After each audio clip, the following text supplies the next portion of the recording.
In this video, I will show you how to enable notifications on OnlyFans. So if you want to enable notifications on OnlyFans, then this is what you need to do for that. So first of all, we're going to open the OnlyFans app. You can also do this from the browser. From here, you need to go to the notifications tab from the bottom. So let's go ahead and click on this. And then we need to click on the gear icon at the top right. And from there, we will enter the notification settings.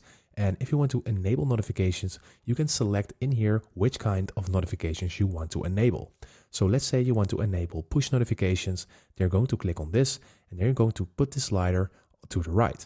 And once you do that, your phone will ask if OnlyFans is allowed to send you notifications. So go ahead and click on allow in here.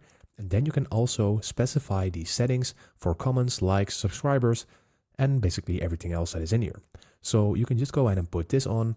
And what you also can do is putting on email notifications if you like. You're going to click the slider on, and that is basically how you can do it with any other of these settings. So I hope this video will help you out. Please leave a like and consider subscribing, and then I see you in the next one.